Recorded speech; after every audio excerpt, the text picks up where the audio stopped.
if this is what I think it is, man, I need the support of my friends during this time in my life. I understand. You had to date Sinead O'Connor. Now, I'm gonna ask you something. If that's what it takes for you to take me somewhere, I asked you to take me to the Lakers game. You ain't got time for me. I said, Arsenio, we go to the movie sometime. You ain't got time for me. If it's the hair, I can take it off, brother. I can take it. I didn't know you was into women with short hair. I didn't know. You know? John, we look alike, brother. Hey, I know how you feel now, Jack. I know how you feel, brother. You look like Kareem and Sinead had a baby. That's what you look like. Look at him. Whatever it takes, man, to make it in Hollywood, I'm willing to do that, man. Are you going to boycott the Comedy Awards? I'm boycotting the Comedy Awards. I'm boycotting until they have brothers with afros be nominated. I'm going to boycott the Comedy Awards. Okay, you talked about women who are bald. Yeah. You're married. Yeah. You see my wife bald-headed? No, man, no. Wait for the question, man. I love your wife. See, I mean, what? No, man. Let me ask the question. Before I'm confused. I think maybe we should go to another subject right now. No, wait. I'm going to ask you, when you met your wife, if she had a bald head, she would not have got met, Jack. But see, I ain't saying nothing wrong. I mean, if a woman has no hair, that's cool, but you should wear a hat. With some hair that's stuck to the back of the hat. I'm sorry, if I see a slick-haired woman at a nightclub, I'm thinking, let's shoot some pool. That's what I'm at, man. You know, John, don't most of women have hair? You date bald-haired women? Oh, I'm sorry. I didn't know that. Well, you know, you offending a lot of people, at least two. No, I didn't. Bald-headed people ain't offended because they know they're bald-headed. If you bald-headed, you know. If you're fat, you know. You can't offend fat and bald-headed people. Okay. That's right. See, you know when you're out of shape. Okay, let me ask you a question. If you were losing your hair, because men have to deal with this. I'm cutting it all off. If really, no, like weave or I'm implant? going like John. I'm going to be like Lou Gossett. I'm taking it all off. Like, you know, like if I had yours, I would cut it all off.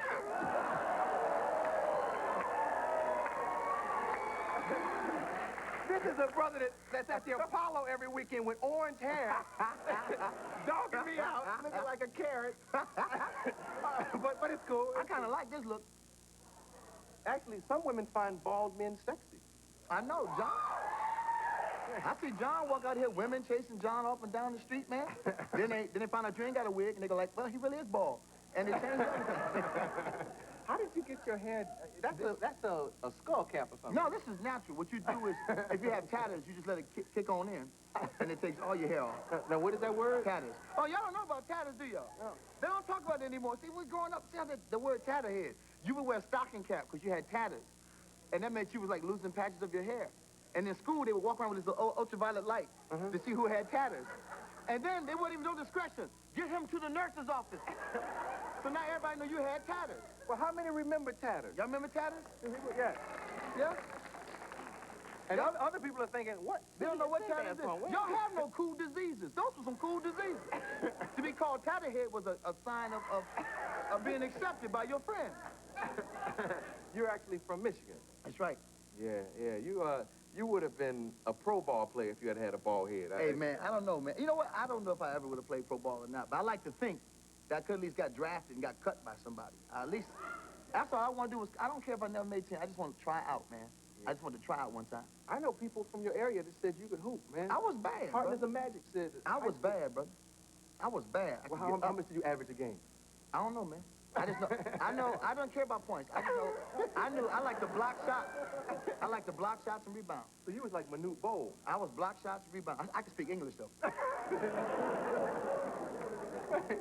Manute speaks a little English. Now, come on, y'all act like that's cold-blooded. Y'all know Manute don't speak that much English. Don't sit up here and act like you don't know. Oh, that's cold-blooded. Y'all talk about behind his back. As soon as Manute says something, you're like, I understand what he said. We'll be back in 1 minute with more Sinbad.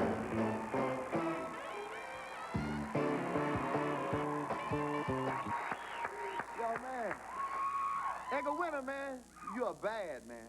Edgar Winter is bad. See, man, that come from my time. I was in college. Edgar Winter is bad, man, on that saxophone. Yeah.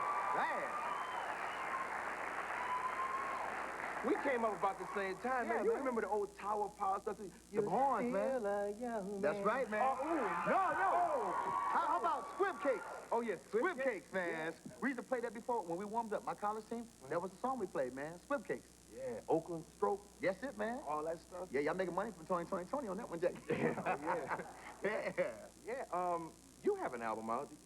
I heard a cut about brain damage on the radio the other day.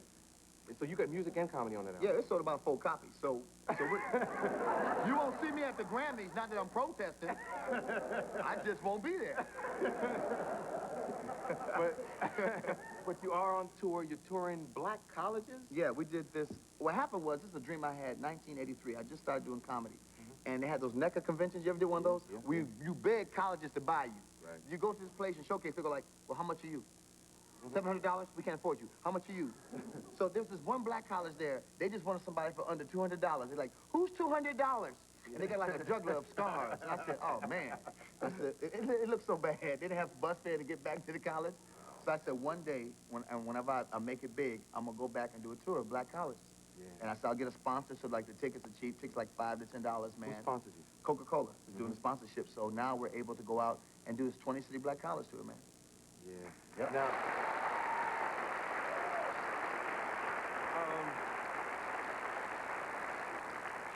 how do the audiences differ from, like, at the Comedy Store here in Hollywood? You know what? I haven't been at the Comedy Store, the Improv, I think in almost a year, man. Yeah. But a lot of the comedy clubs, aren't they pretty much predominantly I white? started off in black clubs. I ain't talking about black comedy clubs, black disco, where they would say, hey, man, y'all want to hear this brother think he funny? No! You know? And I get to, how y'all doing? Shut up! And one place, they threw a Tabasco bottle at me, man. Really? Because some woman got on the floor, big old woman. And I said, whose big woman is this? And this big brother got up, and she hit him, knocked him back down. I handled my own self. And she chased me around the club. I hid in a storeroom until the club closed up and climbed out a window. Because she was waiting to beat me up out in the parking lot. So you're used to a different kind of crowd than the comedy I store. walked into a comedy club, and they were sitting like this. I said, they listen? Oh, I gotta do some more of these clubs, Jack. But I tell you, the black clubs were the best thing ever happened to me. And then when I got in the comedy clubs, there were no black people there. I would go into the black community going, why don't y'all come to the comedy club? Comedy club. Richard Pryor gonna be there? I said, no, I'm there. Well, what show you been on? I said, you ain't done no shows. They ain't gonna spend $4 to come see you. Yeah. You been on Johnny Carson? I said, nah, really, I'm just starting out. Well, why won't spend some money? I'm just funny as you. And so that's how I started out. So black crowds are traditionally tougher. Black crowds are tougher. I always have gauged my material when I do a joke. Would a black audience laugh at this? Because if they'll laugh, anybody will laugh. Any group of people on the face of earth will laugh. Yeah. Because black folks sit there like this. They pay money to come watch you. Watch him not be funny. I mean, pay money. You see them, even to this day, I go do a show. I went to FAMU, Florida A&M University. They were shouting like before. I was walking in, you know, most places, like, we see white crowds, like the band show up, they go like this, hey, hi! At a black school. You better be funny! You better be funny!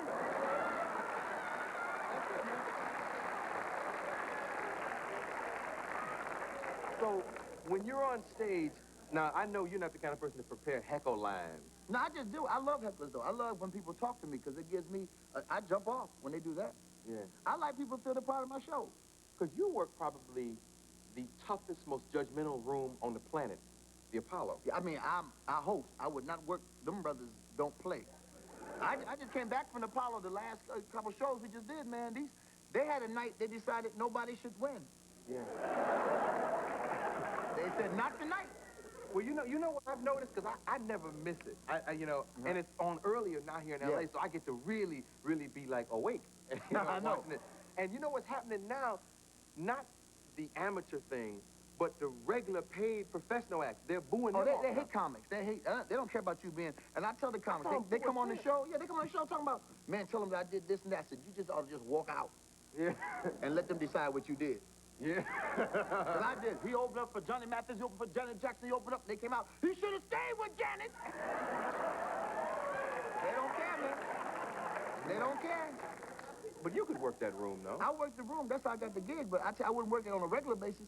What you do is when you survive the Apollo, you leave. That's it. I won. I'm not coming back. Thank you, victory. Yeah. I'm out of here. It's kind of a Buster Douglas thing. Yeah, You won, man. Now go on. But y'all haven't seen. They boo professional singers. Yeah, I've seen that. They booed some singers, and I had to go back out. Y'all, we on TV. Now, let's welcome this man back out for TV. And then they get sarcastic. Oh, yeah! Yeah!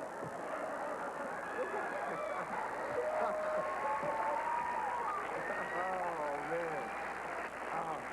But I'll tell you something, I love the Apollo audience. I love those people. I would love to go there, man. Even Why don't you if they do some stand-up? if they booed me off, I would just say I was booed at the Apollo. No, you wouldn't. You won't? You be like the rest of the back like this. I'm Arsenio Hall. I'm Arsenio Hall. And they go, that's right. Better go back to your late night show.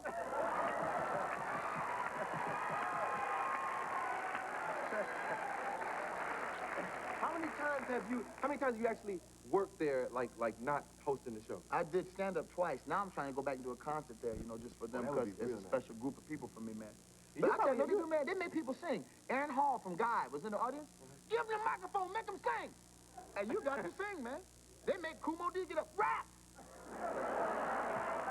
And you got to get up. And if you don't get up, I ain't buying no more of your album. And they didn't buy the album anyway, but they just say that anyway. We got to get out of here. Any parting words? Any parting words, man, I tell you, man, it's always, I want to say to Arsenio, man, you have changed the face of TV. It's a pleasure. And, stay positive.